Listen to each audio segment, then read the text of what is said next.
Paying guest రెండవ భాగం. ఒకటవ భాగంలో లలిత జాన్ నుంచి దూరంగా వెళ్ళిపోవాలని భావించి బాంబే వెళ్ళిపోతుంది. అక్కడ కిట్టు వాళ్ళ ఇంట్లో పేయింగ్ గెస్ట్గా ఉండడం మొదలు పెడుతుంది.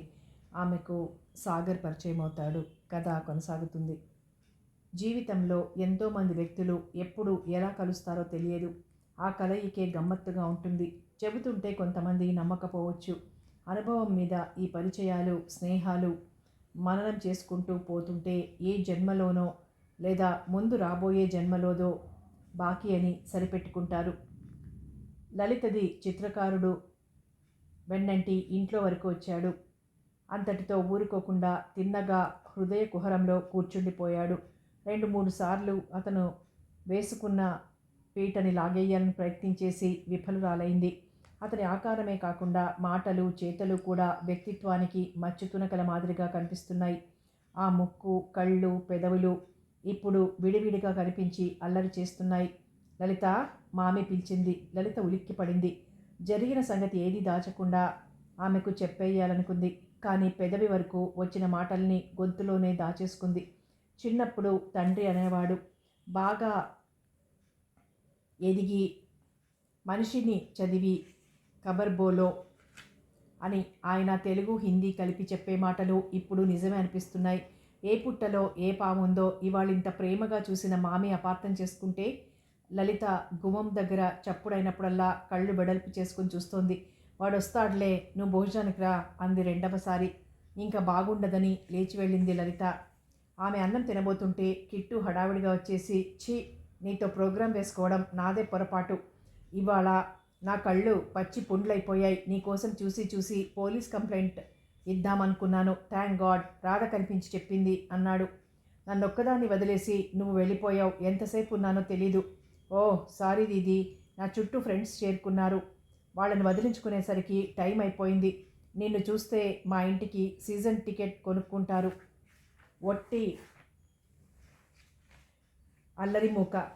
నిన్ను చూపించకుండా తప్పించుకోవాలని చేస్తే నువ్వు నన్ను అపార్థం చేసుకున్నావు. మామీ మధ్యలో అందుకుంది. 2 నిమిషాల్లో వచ్చేసి పిల్లని తీసుకుని వచ్చేయాల్సింది. ఎక్కడైనా తప్పిపోయి ఉంటే ఏం జరిగేది? అవును, ఇంతకీ నువ్వెలా వచ్చావు? ఆ ప్రశ్న మామీ కూడా వెయ్యలేదు. లలితకేం చెప్పాలో తోచలేదు. మంచినీళ్ళ గ్లాసు నోటికి అడ్డం పెట్టుకొని ఆలోచించి అంది టాక్సీలో. మంచి పని చేశావు. కిట్టు కాళ్ళు కడుక్కునేందుకు వెళ్ళాడు. అతనికి వడ్డించి మామీ రాధన్ గురించి చెబుతోంది. నా మాట బొత్తిగా వినదు. చివరకు దాని బ్రతుకు ఏమవుతుందో.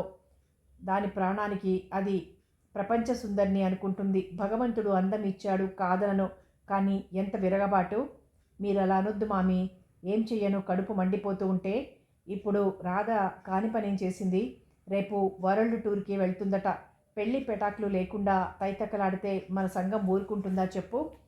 లలిత ఏం చెబుతుంది? రాధ స్వభావమే గమ్మత్తుగా ఉంటుంది. ఒకరోజు నిండు ముత్తైదువులా కలిగి తిరుగుతుంది. మరుక్షణం జుట్టంతా విరబోసుకొని బెల్స్ వేసుకుంటుంది. రాధకున్న స్నేహితుల్ని లెక్కపెట్టడం కూడా కష్టమే. కనిపించిన ప్రతి మనిషిని తన మనసుకు నచ్చితే చాలు, వీళ్లే నా సర్వస్వం అంటుంది. మరి 2 రోజులకి వాళ్ళు పత్తా ఉండరు. ఈ మధ్య ఇంటికి కూడా మాస్టర్ వస్తున్నాడు. శ్రద్ధగా డ్యాన్స్ ప్రాక్టీస్ చేస్తోంది. రోజు సాయంత్రం అయ్యేసరికి ఎక్కడికి వెళ్తుందో మరి. ఆ రావడం రాత్రి 9 అవుతుంది. తల్లి కారణం అడిగితే కస్సుబుస్సుమంటుంది. లలిత గమనించినట్లుంటుంది.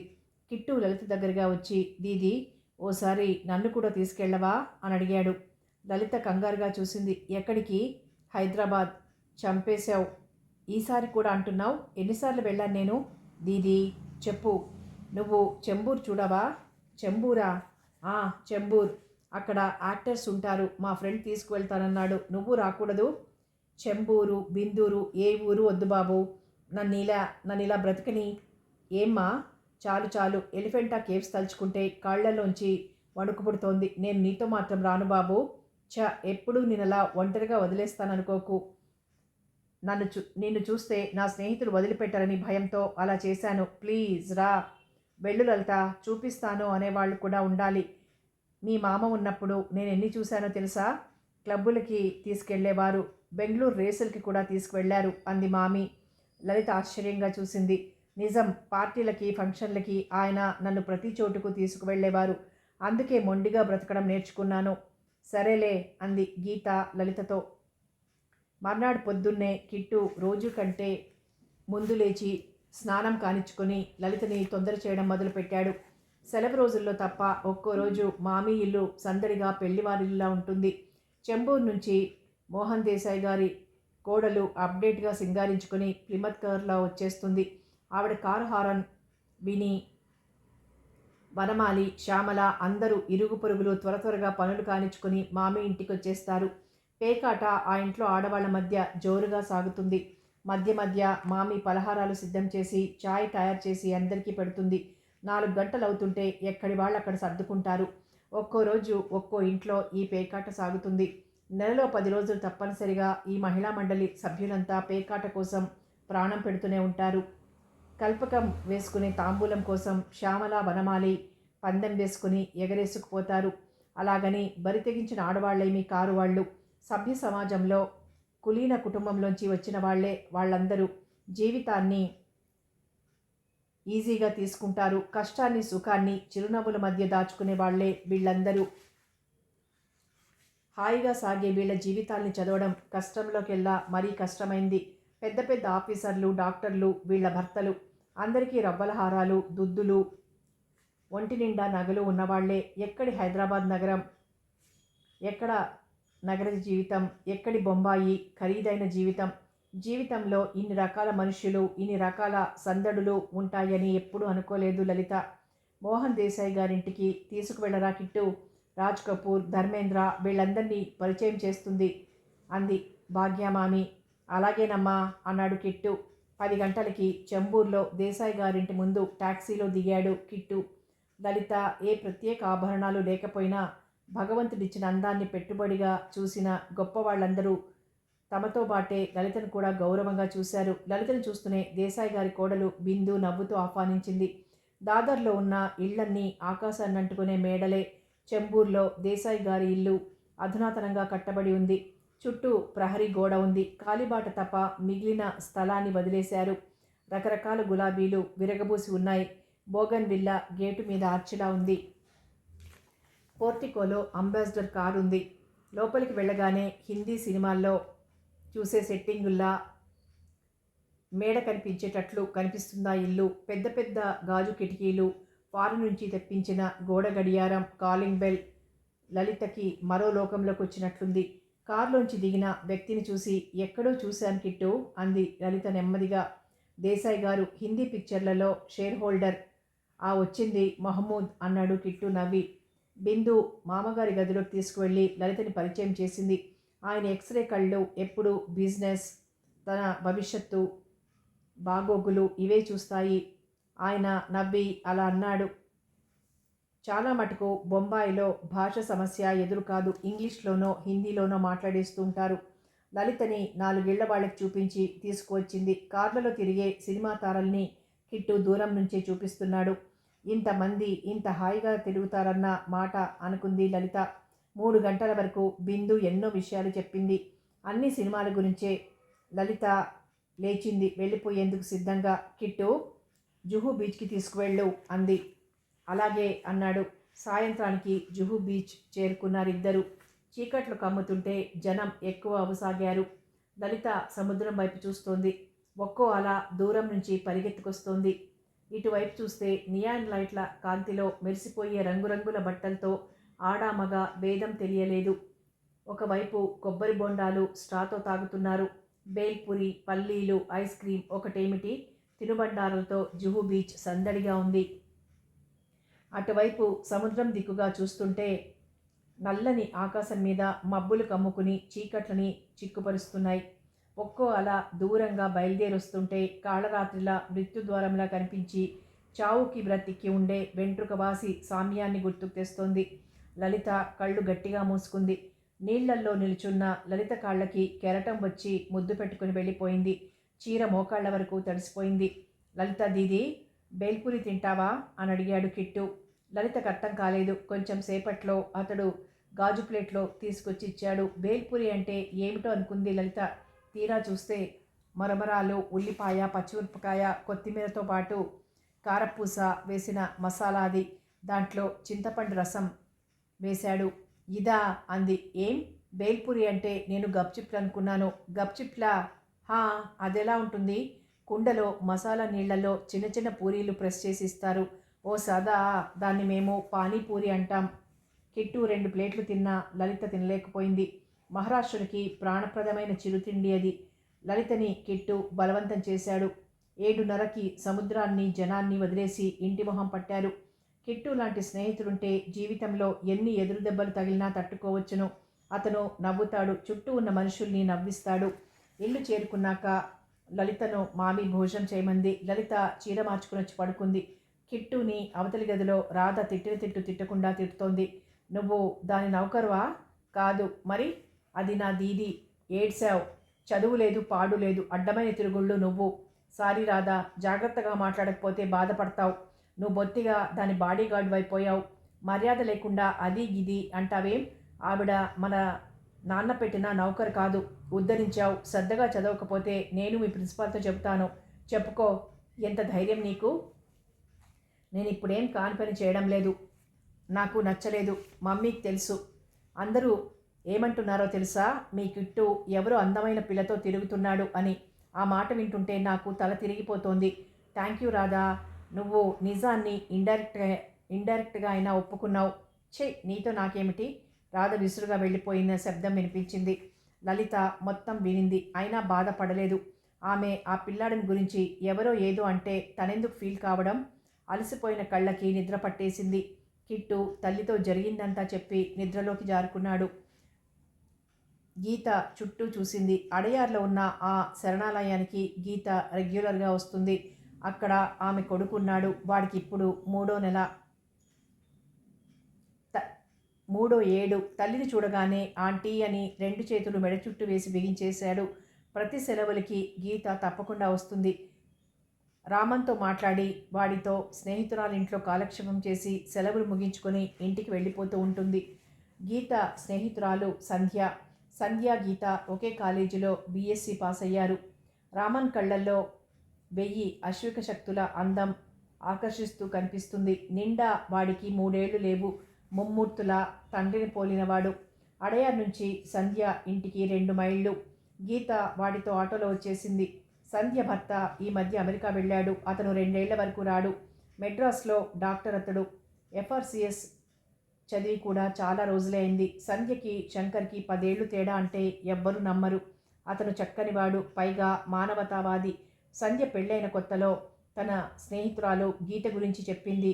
అతను వెల్కమ్ అన్నాడు. రామన్కి గీత తల్లి అని అక్కడ ఎవ్వరికీ తెలియదు.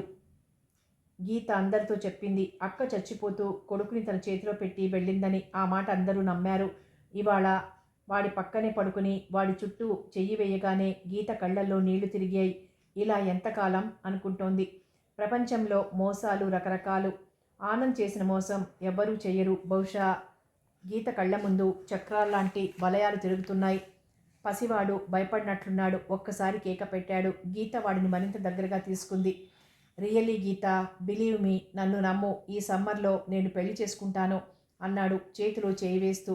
గీత అతని వైపు మురిపెంగా చూసింది. నీ అందం, ఆ మాట అనొద్దు. మీ కళ్ళల్లో ఎంత ఆకర్షణ. ఈ ఆకర్షణకి నేను బందీనైపోయాను. ఆనంద్, ప్లీజ్ నన్ను మోసం చేయొద్దు. ఛ, నేనెందుకు మోసం చేస్తాను? నువ్వు నా దానివి. అతను ఆమెను దగ్గరకు తీసుకున్నాడు. 4 ఏళ్ల గాఢమైన ప్రేమమైకం 5 నిమిషాల్లో వదిలిపోయింది. గీత వెక్కి వెక్కి ఏడ్చింది. ఏడవద్దు గీత, అతను ఊరడించాడు. 4 నెలలు చీకు చింత లేకుండా గడిచిపోయాయి. గీత భయపడ్డంతా జరిగింది. అతను గీతని శాశ్వతంగా అన్యాయం చేసి వెళ్ళిపోయాడు. దేవుడు ఎప్పుడు ఎవరి ఆయుర్దాయం ఆఖరు చేస్తాడో చెప్పలేం. కానీ ఆనంద్ ఉత్సాహంగా వస్తూ గీతని కలుసుకునేలోగానే లారీ అతన్ని భూదేవి పరం చేసింది. అతని స్కూటర్ వెళ్ళి ఫర్లాంగ్ దూరంలో పడింది. కళ్ళద్దాలు మరో గజం దూరంలో పడ్డాయి. మాంసం ముద్దలా మిగిలిపోయాడతను. గీతకి ఈ వార్త కన్నా ముందు పిడుగులాంటి వార్త అందింది. ఆమె తల్లి కాబోతోంది. ఎన్ని కలలు, ఎంత భవిష్యత్, అన్నీ నేలమట్టమైపోయాయి. గీత కళ్ళ ముందు దృశ్యాలు కనుమరుగైపోయాయి. చావు బ్రతుకుల మధ్య బంగారం లాంటి జీవితం భగ్నమైపోయింది. ఆంటీ, వాడి చేత అమ్మ అనిపించుకోవాలన్న చిన్న కోరిక కూడా తీరడం లేదు. రామన్. నిద్రలో వాడు సమాధానం చెప్తున్నాడు. గీత కళ్ళ మీద నిద్ర ఆగడం లేదు. సంధ్య వాడిని ఎత్తుకొని అటు ఇటు తిప్పుతుంటే గీత దూరంగా నిల్చుని కళ్ళారా చూస్తోంది. ఏమే గీత, నా మీద నీకు నమ్మకం లేదా? నేను వీడిని అనాథాశ్రమంలో వాళ్ళకన్నా బాగా చూస్తాను, నా దగ్గర ఉంచేయి అంది. గీత చిన్నగా నవ్వింది. అంత చిన్న నవ్వు బొంబాయిలో కూడా నవ్వలేదు. ఎందుకలా నవ్వుతున్నావు? ఏం లేదు. ఏమీ లేకుండా నవ్వెలా వస్తుంది? నువ్వెంత పిచ్చిదానివి సంధ్య. నీకెంత పరువు, ఎంత ప్రతిష్ట, వీటిని మర్చిపోతుంటే నవ్వు రాదా? నవ్వు రావడం లేదు, పైగా ఏడుపు వస్తోంది. సంధ్య మొహం చిన్నపోయింది. సంధ్య చేతిలో ఉన్న రామన్ తల్లి వైపు చేతులు చాపాడు. సంధ్య మురిపెంగా వాడి బుగ్గ మీద ఒకటి తగిలించి, బెదవ, బ్లడ్ కనెక్షన్, వీడికి కూడా తెలుసు నేనెవరో నువ్వెవరో అంది. గీత వాడిని అందుకోలేదు. ఆంటీ దగ్గరుండు, నేను స్నానం చేసొస్తాను అంది. రామన్ మరి మాట్లాడలేదు. సంధ్య తరపు బంధువులలో ఎవరు సామాన్య కుటుంబీకులు లేరు. ఎప్పుడో మద్రాసులో స్థిరపడ్డ వైదికులు, సంధ్య తాత ముత్తాతలు అందరూ మద్రాస్ హైకోర్టును గుత్తకు తీసుకున్నట్లే లాయర్లుగా, ప్రాసిక్యూటర్లుగా పేరు సంపాదించుకున్నారు. శంకర్ తండ్రి కూడా లాయర్ కావడంతో ఇద్దరికీ ముడివేశారు. కూర్చొని తిన్నా తరగని ఆస్తి ఉంది, కానీ తినేందుకే ఆ కుటుంబాల్లో తగిన సంతానం లేదు. ఎవరికి వాళ్ళకే ఓ కొడుకు, ఓ కూతురు పుడుతూ వచ్చారు.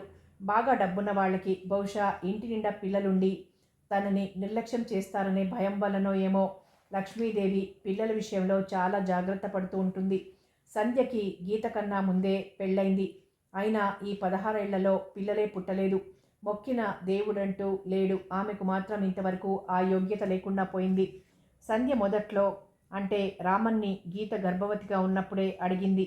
గీత కళ్ళనీళ్లు పెట్టుకుంది. కనీసం అతని గుర్తుగా ఉండని సంధ్య అని. ఆ మాటకు సంధ్య నోరు మూసుకోవాల్సి వచ్చింది. గీతను చూస్తుంటే కరిగిపోయిన రోజులు జ్ఞాపకం వస్తున్నాయి. గీతకి నెల తప్పిందని ఆనంద్ యాక్సిడెంట్లో పోయే వరకు భాగ్యమామికి తెలియదు. విషయం తెలిసిన రోజున ఆవిడ నెత్తి నోరు బాదుకుంది. ఇంట్లో కనిపించిన ప్రతి వస్తువు వీధిలోకి గిరాటేస్తుంటే మధ్య సంధ్య తలుపులు మూసేసింది. భాగ్యమామి కళ్ళల్లో నీళ్లు అవిరామంగా కారుతున్నాయి. కడుపులో మంటల తాలూకు సెగలు పొగలు ఆవిరై కళ్ళ నుంచి వస్తున్నట్లు అనిపిస్తోంది. సంధ్య ఆవిడను ఓదారుస్తుంటే, దీని తర్వాత రాధకి పెళ్ళేలాగా, ఇంకా ఎలా మేం బ్రతకడం అంటోంది. మీరేం కంగారు పడొద్దు మామీ, ఈ ఊరు వదిలి వెళ్ళిపోతే సమస్యలు అవే పరిష్కారం అయిపోతాయి. నా వల్ల కాదు, నేను బ్రతకలేను. మీరే అలా ధైర్యపడితే గీత ఎలా బ్రతుకుతుంది? ఆనంద్ అందరిలాంటి వాడు కాదు. అతను పెళ్లి చేసుకుందామని అనుకున్నాడు. ఇంతలో ఇలా జరిగిపోయింది. ఆ రాత్రి ఆవిడని కూర్చోబెట్టుకుని చేయవలసిన పనులు చెప్పింది. అంత పెద్ద మహాపట్టణంలో ఎలా బ్రతకగలను? పిల్లలు ఇంకా చిన్నవాళ్ళు. చిన్నప్పటి నుంచి నేను ఏమీ తిరిగిన దాన్ని కాను. సంధ్య నిట్టూరుస్తూ అంది. గీతకు డెలివరీ అయ్యేంత వరకు నేనే ఉంచుకుంటాను మామీ, మీరేం బెంగ పెట్టుకోవద్దు. ఆ తర్వాత ఏదో ఒక ఉపాయం దొరక్కపోదు. మీరు మాత్రం బొంబాయి వెళ్ళిపోవడం మంచిది. సంధ్య చెప్పే విషయాలన్నీ అర్థం చేసుకుని మామీ సంధ్య సహాయంతోనే బొంబాయిలో స్థిరపడింది. కాలానికి తగినట్లు మాట్లాడడం నేర్చుకోవడంతో ఆవిడ బొంబాయిలో ఎప్పటి నుండి ఉంటుందో ఎవరికీ అవసరం లేకపోయింది. డెలివరీ అయ్యాక ట్రైనింగ్ పూర్తి చేసి పిల్లవాడిని శరణాలయంలో ఉంచేసి గీత జీవితంతో రాజీ పడేందుకు బొంబాయి వెళ్ళిపోయింది. ఆ తరువాత సెలవు దొరికినప్పుడల్లా వస్తోంది. శంకర్ ఉత్తరంలో రాశాడు, మీ స్నేహితురాలికి నా మాటగా చెప్పు, సంఘంలో పలుకుబడి కావాలంటే పిల్లాడిని అన్యాయం చేయొద్దని. మనకిస్తే మనమేమీ వాడిని కష్టపెట్టాం. ఆ ఉత్తరం గీత చదివి నిర్లిప్తంగా ఉండిపోయింది. చెప్పు గీత, వాడికి అమ్మ నాన్న అంటూ ఉండాలి కదా. నిన్ను ఆంటీ అని పిలుస్తున్నవాడు పెద్దవాడయ్యాక మా అమ్మ ఏది అని అడిగితే ఏమని చెబుతావు? గీత ఏడవలేక నవ్వింది. వాడు పెరిగి పెద్దవాడు కావాలి. అప్పటికి నేను ఉండకపోతే ఆ భారం నువ్వే నెత్తిమీద వేసుకో. ఈ సమాజంలో నేను స్థిరపడాలి. దీని తాకిడికి తట్టుకునే ధైర్యం ముందు నాకు రావాలి. అప్పుడు నేనే చెబుతాను, నేనేరా మీ అమ్మని అని. మే గాడ్ బ్లెస్ యూ, సంధ్య మనస్ఫూర్తిగా అంది. రోజులు త్వరగా దొర్లిపోతున్నాయి. సంధ్య, ఎల్లుండి ఇంటికి వెళ్ళాలంటే ఈసారి మరీ బెంగగా ఉంది అంది దిగులుగా. గుండెని రాయి చేసుకున్న దానివి అలాగే ఉండని. వీడు పెరుగుతుంటే ప్రేమ ఎక్కువైపోతోంది. వాడెక్కడున్నా నీ కొడుకేనే పిచ్చిదానా? ఎస్, అదొక్క తృప్తి మిగిలింది ఈ జీవితానికి. గీత, సంధ్య సందేహంగా ఆగిపోయింది. చెప్పు, నువ్వేమీ అనుకోవు కదా? నేనేమనుకుంటాను? నా రహస్యాన్ని తల్లిలా కాపాడావు. నా పరువు ప్రతిష్టల్ని 10 పెంచావు. నీ దగ్గర నాకేమిటి సిగ్గు బిడియం? నువ్వు అడిగేందుకు సందేహించకు. ఇలా కూర్చో. సంధ్య తన పక్కనే చోటిచ్చింది. రామన్ దూరంగా మొక్కల మధ్య ఆడుకుంటున్నాడు. తల్లి వస్తే వాడికి పండగ. ఈ ఇంటికి రావడం, అందరూ ఎత్తుకోవడం, ఆ వయసుకి నిర్వచనం తెలియకపోయినా ఏదో సంతోషం వాడికి. సంధ్య గంభీరంగా మారిపోయింది. నీకు సంసార సుఖం తెలుసును. ఎప్పుడు పాత రోజులు జ్ఞాపకం రావా? ఒంటరిగా బ్రతకాలంటే భయం వెయ్యదు? గీత కళ్ళల్లో నీళ్లు నిలిచాయి. నిన్ను బాధ పెట్టాలని నా ఉద్దేశం కాదు. చెప్పు గీత, నిండా 25 లేవు నీకు. నీ బ్రతికిలా తెల్లవారిపోవలసిందేనా? ఎంతమంది రెండో పెళ్లి చేసుకోవడం లేదు? ఒక్కదానివి ఈ జీవితాన్ని ఎలా గడపగలవు? ఈ మాట వింటూనే నవ్వింది గీత. ఎందుకలా నవ్వుతావు? నువ్వన్నది నిజమే. నేనా? నాకేం అటువంటి ఆలోచనలు రావు. నాకు ఇంతే ప్రాప్తం అనుకుంటాను. ఒక సంగతి చెప్పనా? ఏకాదశి నాడు ఉపవాసం చెయ్యాలని అనుకుంటాం. ఆ రోజు మనకి అస్సలు ఆకలే వెయ్యదు. అది అంతే. జరిగిందేదో జరిగిపోయింది. పిచ్చిదానా, ద్వాదశి పొద్దున్నే లేస్తూనే ఉసిరికాయ పచ్చడితో అన్నం తినాలనుంటుంది జిఫ్ఫా. లేదు లేదు, నాకు ద్వాదశి వస్తుందన్న ఆలోచన లేదు. ఎంతసేపు రామన్ని ఎప్పుడెప్పుడు ఈ సంఘానికి నా కొడుకుగా చూపించాలా అని ఉంటుంది. ఒకవేళ నిన్ను మెచ్చినవాడు కనిపిస్తే, నీ మనసు కదిలితే మాత్రం ఇలా శవంలా చిక్కుకుని ఉండిపోకు. నా మాట విను. ఆ రోజుకి స్వాగతం చెప్పు. తిరిగి నేను కన్యగా నా జీవితాన్ని గురించి కళ్ళు కనాలనుకోవడం లేదు. సంధ్య, ఐఎమ్ ఎ విడో. ఓహో! సంధ్య తల మీద చేయి వేసుకుంది. ఆ మాట వినలేనట్లు. సంధ్య లోపలికి వెళ్ళగానే తల్లి కొడుకు కూడా ఆమె వెనకే వెళ్ళారు. మీరు ఇన్నాళ్ళు కనిపించకపోతే బొంబాయి నుంచి వెళ్ళిపోయారనుకున్నాను. గొంతు విని వెనక్కి తిరిగి చూసింది లలిత. సాగర్ చేతిలో ఎప్పట్లాగే కాగితాలు, పెన్సిళ్లున్నాయి. జుహు బీచ్లో దూరంగా కూర్చుని సముద్రపు అలల్ని చూస్తున్న లలిత ఉలిక్కిపడి చూసింది. సాగర్ చిరునవ్వుతో ప్రారంభించి గలగల నవ్వుతున్నాడు. అతను నించునే ఉన్నాడు. లలిత తేరిపార చూసింది. అతను ఆమె పక్కనే కూర్చొని, మీకు అభ్యంతరం లేదనుకుంటాను అన్నాడు. లలిత చిన్నగా నవ్వి నో అంది. ఇప్పుడు చెప్పండి, ఎక్కడుంటున్నారు? ఏం చేస్తున్నారు? ఎలా ఉన్నారు? లలిత మరోసారి నవ్వి బాగానే ఉన్నాను. భోజనం చేసి పడుకుంటున్నాను. దాదర్లో ఉంటున్నాను అంది. మీకు మాటలొచ్చినే? ఇంత క్రితం నేనెప్పుడు మాటలు రావని చెప్పలేదే? మర్చిపోయాను. అతను భుజానికి ఉన్న బ్యాగ్ తీసి అందులోంచి మ్యాగజైన్లు తీశాడు. అవి హిందీ, ఇంగ్లీష్ మాస పక్షపత్రికలు. వాటిని చూస్తూ ఉండిపోయింది లలిత. అతను మ్యాగజైన్లు తీసి అందులోంచి బొమ్మలు తీసి చూపించాడు. అన్నీ లలిత ఫోటోలు, రేఖాచిత్రాలు. అన్నింటినీ అతను ఆ కథలకి తగినట్లు వేశాడు. మీరు చివరికి నా బొమ్మల్ని పత్రికల్లో ఎక్కించారు. లలిత నిష్ఠూరంగా అంది. తప్పు మీదే. నాదా? మీరే అన్నారు తెలుగు పత్రికల్లో వేయొద్దని. ఏ పత్రికకి పంపొద్దంటే మీ మాట వినేవాడిని. లలిత బొమ్మల్ని తదేకంగా చూస్తూ ఉండిపోయింది. బొమ్మలకే జీవం వచ్చిందో లేదా తన కళ్ళు అబద్ధం చెప్తున్నాయో తెలియడం లేదు. లలిత వైపు చూస్తూ, మన ఇండియాలో ఇలా మరుగున పడిన మాణిక్యాలు ఎన్నుంటాయో అన్నాడు. లలిత మాట్లాడలేదు. మీకోసం చాలాసార్లు ఎలిఫెంటా కేవ్స్కి వెళ్ళాను. మీరు కనిపించలేదు. బాగుంది. నేను ఒకసారి చూసేందుకు వెళ్ళాను కానీ అక్కడ ప్రతిసారి వెళ్ళాలని నియమంతో వెళ్ళలేను. పోన్లేండి, మీరంటూ మళ్ళీ కనిపించారు, అంతే చాలు. మీ అడ్రస్ కూడా తెలియదు. ఈ బొమ్మల్ని ఎలా చూపించాలా అనుకున్నాను. సంధి చీకట్లు వ్యాపించసాగాయి. నియాన్ లైట్లు వెలిగాయి. లలిత అటు సముద్రం వైపు చూసింది. ఈసారి సముద్రం పూర్వం మాదిరి మృత్యు ముఖద్వారంలా భయపెట్టడం లేదు. పౌర్ణమి చంద్రుడు సముద్రంలోంచి పుట్టుకుని పైపైకి వస్తున్నాడు. అతను దూరంగా పైపైకి వస్తున్న చందమామ వైపు చూస్తూ, ఏ కౌన్ చిత్రకార్ హై? పాట విన్నారా ఎప్పుడైనా అని అడిగాడు. లలిత అంది. భగవంతుడు చూడండి ఎంత చిత్రంగా గీశాడో ఈ ప్రపంచాన్ని. ఇటు సముద్రం, అటు ప్రజలు. ఇటు అందమైన సుందరి, అటు సముద్ర సుందరి. మీకు కవిత్వం కూడా వచ్చునే? సాగర్ నవ్వేశాడు. నేను ఇంటికి వెళ్ళాలి. లలిత లేచి నుంచుంది. నేను డ్రాప్ చేస్తాను. వద్దు, నేను వెళ్ళిపోగలను. స్నేహితుడిగా అంత మాత్రం అర్హత లేదా నాకు? మీకెందుకు శ్రమ? శ్రమేముంది, నేను వెళ్లాల్సిన వాడినే అన్నాడు అతను కాగితాలు పట్టుకుని లేచి నించుంటూ. లలిత అతను వెనకే వెళ్ళింది. అతను డ్రైవర్ సిద్ధంగా ఉన్నాడు. బ్యాక్ డోర్ తెరిచి లలిత కూర్చున్నాక అతను కూర్చున్నాడు. దారిలో ఏమీ మాట్లాడలేదు. అతను ఆమె కళ్ళని, పెదాల్ని, ముక్కుని గమనిస్తున్నాడు. అందాలు ఎన్నో చూసినా ఇటువంటి అందం ఇంతవరకు కనిపించలేదు అతనికి. దాదర్ రాగానే దూరంగా ఆపు చేయించి సందులో కలిసిపోయింది. ఈసారి మా ఇంటికి రావాలి అతను అన్నాడు. అలాగే అంది లలిత. ఆమె మనసు అప్పటికే కలల వైపు పరుగు తీస్తోంది. ఆమె వెళ్ళిపోయాక అతడు ఇంటి ముఖం పట్టాడు. లలిత మెట్ల దగ్గర ఆగిపోయింది. ఇంట్లో తల్లి కూతుళ్ళు హోరాహోరీ పోట్లాడుకుంటున్నారు. అది ఇంత రాత్రి వరకు ఎక్కడుండుంటుంది? నువ్వు డబ్బిస్తే చాలనుకుంటున్నావు. అది ఎక్కడెక్కడ తిరిగి సంపాదిస్తోందో ఏమో. ఛీ! మామి రాధను చీదరించుకుంది. మనమేమిటో మనకి తెలిస్తే పరాయి పిల్లని అనం. అదేం బిర్లా టాటాల కూతురా? పని పాట లేకుండా పేయింగ్ గెస్ట్గా ఉండిపోయేందుకు దానికి డబ్బు ఎక్కడి నుంచి వస్తోంది? వాళ్ళ అమ్మ పంపిస్తోంది. పాపం ఎంత ప్రేమ ఆ తల్లికి. మమ్మీ నువ్వు వట్టి పిచ్చిదానివి. ఏ ప్రియుడు పంపిస్తే అది తల్లి పేరుతో వాడుకుంటోందో. రాధా మామీ గొంతులో ఆయాసం స్పష్టంగా వినిపిస్తోంది. నీకెందుకు ఆ పిల్ల మీద అంత కసి? ఎందుకా? రాధ గట్టిగా అని తిరిగి నెమ్మదిగా అంది. దానికి అందగత్తెనని గర్వం. ఆ గర్వంతో అది విర్రవీగుతుంటే నేను భరించలేను. నిన్నేమంది? నన్నేమీ అనలేదు. నాతో మాట్లాడదు అసలు అన్నట్లుగా పొగరుతో తప్పుకు తిరుగుతుంది. అదే నాకు ఇష్టం లేదు. అంతేనా? భాగ్యమామి బరువు దించినట్లుగా అంది. నేను చెబుతాను నీతో మాట్లాడమని. నువ్వేం రికమెండ్ చేయనక్కర్లేదు. అది మాట్లాడితే ఎంత, మాట్లాడకపోతే ఎంత? మమ్మీ ఆ సంగతి నాకు వదిలేయి. నాకు 10,000 కావాలి. నా దగ్గర లేవు.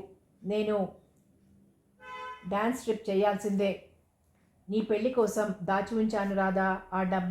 ఆ డబ్బులోంచి దమ్మిడి తీసేందుకు వెళ్ళలేదు. నేను చేసుకోబోయేవాడికి కట్నం అక్కర్లేదు. అతనికి నా ప్రేమ చాలు.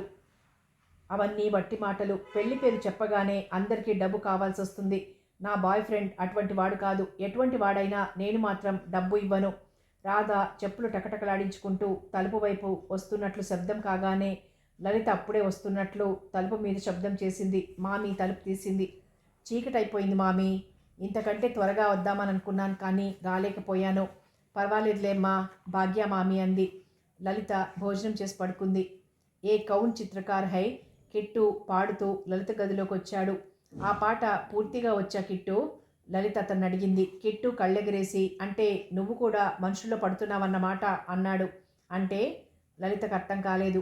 మా ముఖేష్ పాటలు వినేవాళ్ళన్నా పాడేవాళ్ళన్నా వాళ్ళని నేను మనుషుల్లో గొప్పవాళ్ళుగా అనుకుంటాను. అంటే నీ దృష్టిలో మిగిలిన వాళ్ళు మనుషులు కాదా? అలాగని నేను అనను కానీ ప్రిఫరెన్స్ వీళ్ళకి ఇవ్వాల్సి వస్తుంది. ఇంతకీ ఎక్కడి నుంచి వస్తున్నావు అంది లలిత.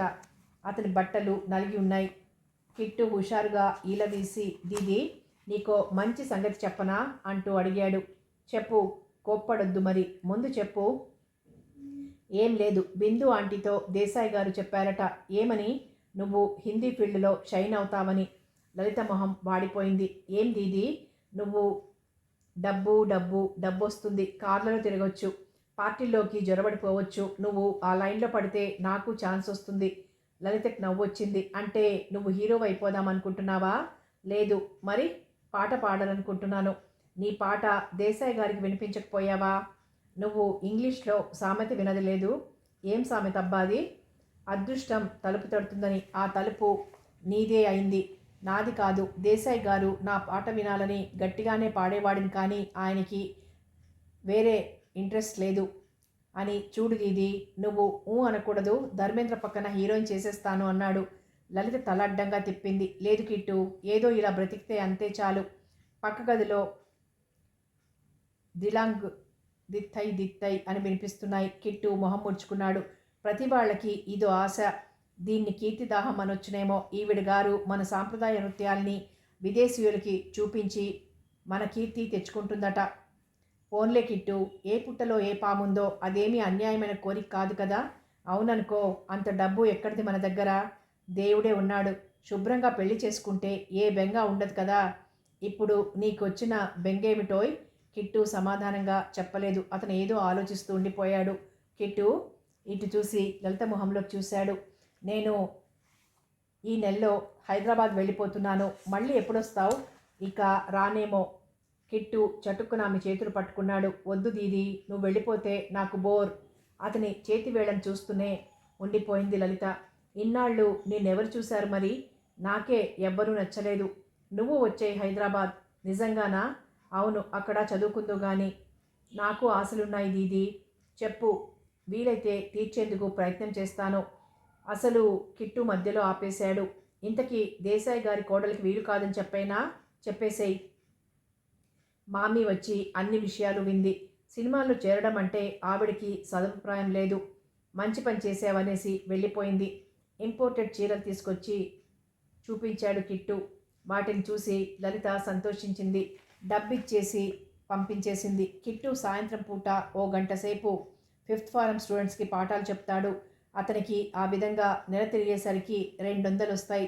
అలా దాచుకున్న డబ్బుతో అతను ఇంట్లోకి సోఫా కమ్ బెడ్, తల్లి కోసం మిక్సీ, టీవీ కొన్నాడు. అవన్నీ మామీ చూపించినప్పుడు ఆశ్చర్యపోయింది. క్షణం ఓ చోట కాలు నిలవదు కిట్టుకి. ఆ ట్యూషన్లు చెప్పే సమయంలో ఎలా ఉంటాడో అనుకుంది. పబ్లిక్ హాలిడేస్ కనుక ఇంట్లో అందరూ ఉన్నారు. రాధ డాన్స్ ప్రాక్టీస్ చేస్తోంది. ఈ నెలాఖరున ఢిల్లీలో మొదటి ప్రదర్శన జరుగుతుంది. ఆ తర్వాత అమెరికా, మలేషియా ఇలా అన్ని దేశాలు తిరిగి 3 నెలల తర్వాత వస్తుంది. గీత స్వెటర్ అల్లుతోంది. ఇప్పటికి 4-5 స్వెటర్లు తయారు చేయడం, అమ్మేయడం కూడా అయిపోయింది. కిట్టు చదరంగం తీసుకొచ్చి కాయిన్స్ సరిచేసి లలిత ఎదురుగా కూర్చున్నాడు. 10 నిమిషాలు కాకముందే లలిత అతని ఆట కట్టేసింది. రెండో ఎత్తు వేస్తుంటే తలుపు చప్పుడైంది. తలుపు తీసి హలో అన్నాడు కిట్టు. లోపల కడుగు పెట్టిన సాగర్ని చూసి నివ్వెరపోయింది లలిత. అతను తలెత్తి లలితని చూసి కూడా నవ్వలేదు. రాధ ఏది అని అడిగాడు. పక్క గదిలో గజ్జల చప్పుడు ఆగిపోయింది. లలిత తలదించేసుకుంది. రాధ వస్తూనే హలో సాగర్ అనేసి అతని చేతిని అందుకొని లోపలికి తీసుకువెళ్ళింది. లలిత ఆలోచిస్తూ ఉండిపోయింది. తన బొమ్మలు గీసి గంటల తరబడి తనతో మాటలు కలిపి తనని స్నేహంగా కారులో డ్రాప్ చేసిన సాగర్ ప్రవర్తన చిత్రంగా అనిపించింది. కనీసం నవ్వలేదతను. మనసంతా చికాకుగా తయారైపోతుంటే లలిత కిట్టుతో మరి ఆడలేకపోయింది. సోఫాలో కళ్ళు మూసుకుని పడుకుంది. ఆమెకి జాన్ జ్ఞాపకం వస్తున్నాడు. తిరస్కృతి అంటే ఏమిటో ఇప్పుడే తెలుస్తున్నట్లు అనిపించింది. జాన్కి చెప్పకుండా వచ్చేసింది తను. మనసంతా చేదు మింగినట్లుంది. మమ్మీతో చెప్పు, నేను సాగర్తో పిక్చర్కి వెళ్ళానని. రాధ వెళ్ళిపోయింది. సాగర్ వెళ్ళిపోయిన అలికిడి వినిపించింది. లలిత లేవాలనుకుంది కానీ లేచే ఓపిక లేక నిస్సత్తువుగా పడుకుండిపోయింది. 2 రోజుల తర్వాత లలిత మామూలు మనిషి అయింది. తన పిచ్చితనానికి తనకే నవ్వొచ్చింది. 2 నెలల పరిచయంలో 4-5 సార్లు కలుసుకున్నంత మాత్రాన తన మనసు పారేసుకున్నట్లు వెర్రిగా బాధపడింది. ఏమంత పరిచయం సాగర్కి తనకి? అతను ఎవరితో తిరిగితే తనకేం తక్కువ? తల్లి ఉంది. తనని ప్రేమించిన స్నేహితుడు జాన్ ఉన్నాడు. అంతకంటే ఎక్కువగా చూసే తమ్ముడిని మించిన కిట్టు ఉన్నాడు. ఇంతకంటే ఏం కావాలి తనకి? లలిత పార్క్లో ఆలోచిస్తూ ఎంతోసేపు కూర్చుండిపోయింది. హలో సాగర్ గొంతు విని ఉలిక్కి పడింది లలిత. సాగర్ కళ్ళల్లో మెరుపు కనిపిస్తోంది. నా మీద కోపం వచ్చింది కదూ? లలిత మాట్లాడలేదు. ఐఎమ్ సారీ, నన్ను క్షమించండి. ఈసారి లలిత నవ్వింది. బాగుంది. మిమ్మల్ని నేనెందుకు క్షమించాలి? ఐ మీన్ మీకు నాకు సంబంధం ఏమిటి? ఓహో, మీ మాటల్లో నిష్ఠూరం కనిపిస్తోంది. మీరు కాదన్నా అది పోయేది కాదు.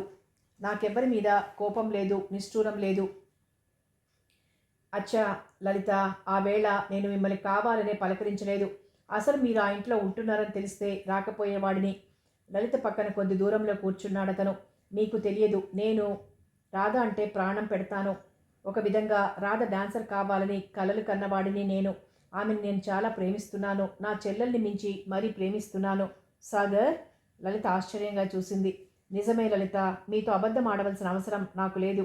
రాధ చాలా అందమైన పిల్ల, తెలివైనది. ఈ అందం, తెలివి ఇక్కడే మాసిపోవడం నాకు ఇష్టం లేకపోయింది. నేను రాధతో చెప్పాను. రాధ భగవంతుడి దయ వల్ల ఆరితేరిన డాన్సర్ అయింది.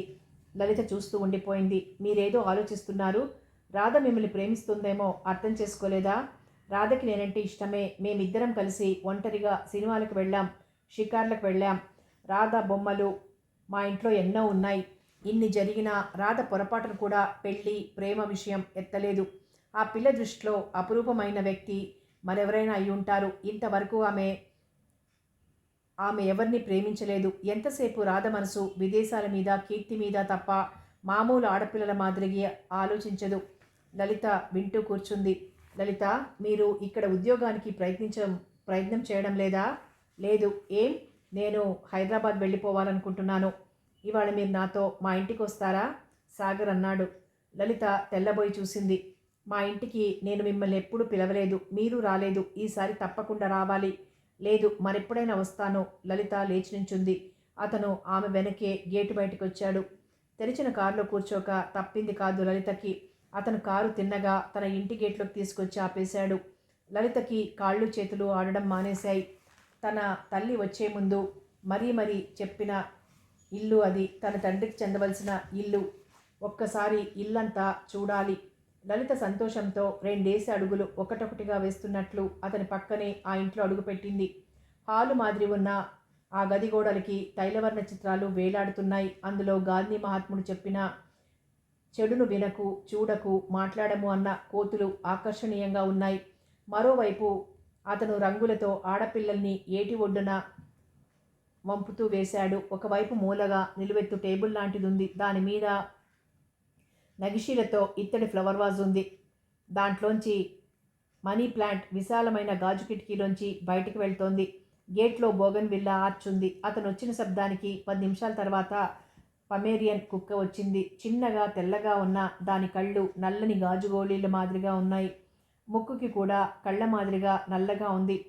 అది లలితను చూస్తూనే మొరిగి అతని 2 చేతులు చాపగానే చేతుల్లో కూర్చుంది. దాన్నెత్తుకుని రండి అన్నాడు. ఇల్లు చాలా విశాలంగా ఉంది. హాలు దగ్గర వీధి గుమ్మం ద్వారం పైన పూర్వకాలపు తలపాగా బిగించి నల్ల కోటు వేసుకొని మెడల్స్ పెట్టుకుని ఉన్న వ్యక్తిని చూసి లలిత ఆగిపోయింది. ఆ పక్కనే అతని భార్య ఉంది.